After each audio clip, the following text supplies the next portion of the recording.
Welcome back to Classical Music and NFTs. In the previous episode, I talked about digital scarcity and the positive impact it could have for musicians selling recordings. But as I said at the end, there are some chinks in the armor and piracy is a real threat. So we have to ask ourselves, is digital scarcity possible? There are two components to this question. The first component is technical. How exactly does one make an NFT so that the important part, the music, really is scarce? And along with that, how does one design an NFT to defend against piracy? The second component is psychological. Just how much value will consumers put on something that is digital but scarce? And how much value will consumers put on an authentic music NFT if they can get a cheaper or free pirated version?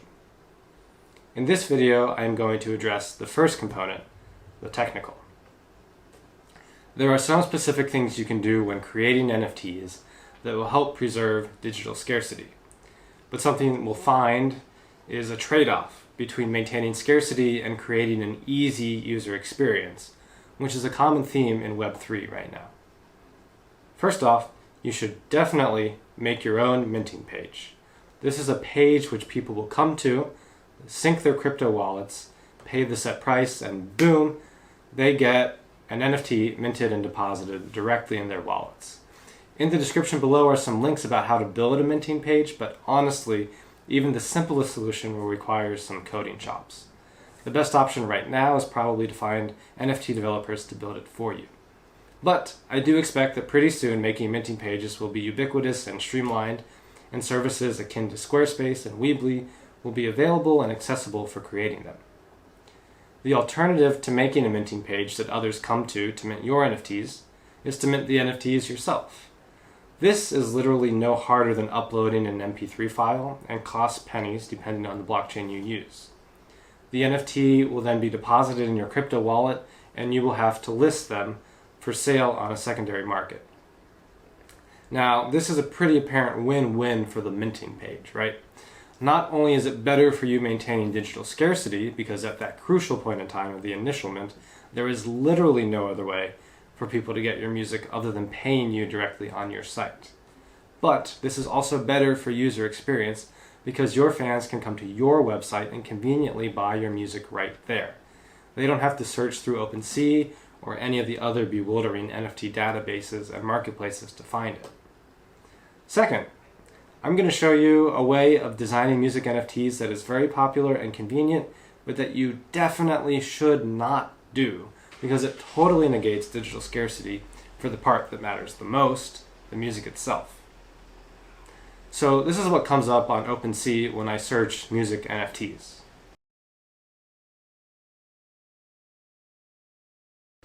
And you see all these play buttons?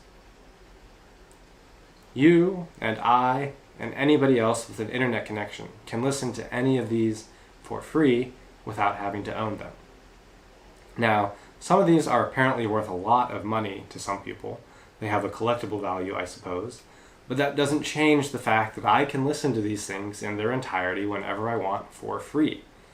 And if we're really considering NFTs as a better means of digitally distributing recordings, a means which will remunerate musicians better than streaming, it really defeats the purpose to just be giving away the music itself for free.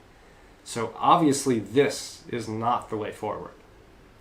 An alternative solution, a better solution, and it's what we're going to do with Wagner's Nightmare, is to have downloadable audio files come with the NFT. There's a couple different ways to accomplish this technically, and I certainly don't know all of them, but what we're going to do is have the NFT serve as a key. If you have our album NFT, you'll be able to go to our website and plug it in, which will then unlock the audio files, which you can download and do whatever you want with. Now, obviously, there's some problems here too. First off, once somebody has the files, what's to stop them from copying them and giving them away or selling them, or putting them up on streaming or YouTube, right?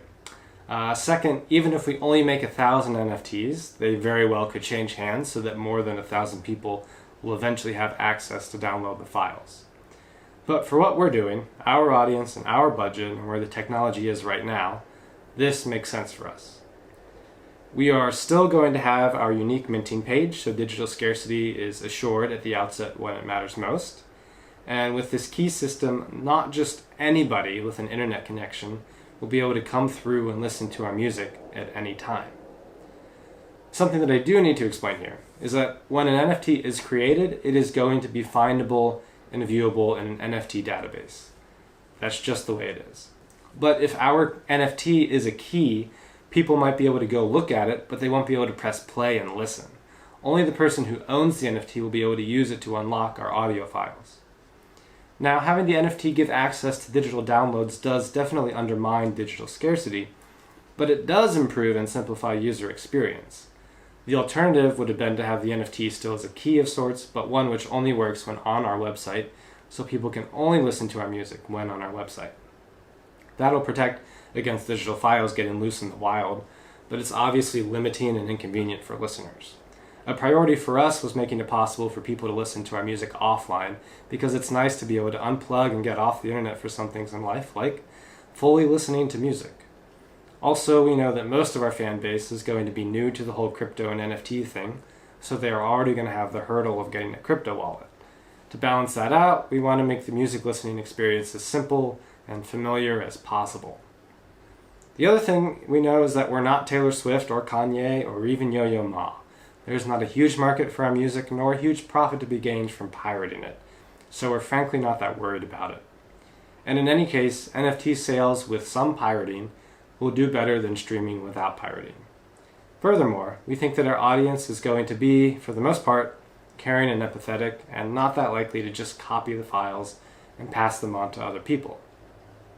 Technologically, what I hope to see in the future, and I'm sure there is a lot of money to be made in this, are music NFTs with a compatible desktop music player, something akin to iTunes. The desktop music player will only play audio files attached to a legit, authentic NFT. Again, a sort of lock and key concept. And as for the NFTs, the attached audio file will be designed in such a way that it is totally defunct or non-functional when detached from the NFT.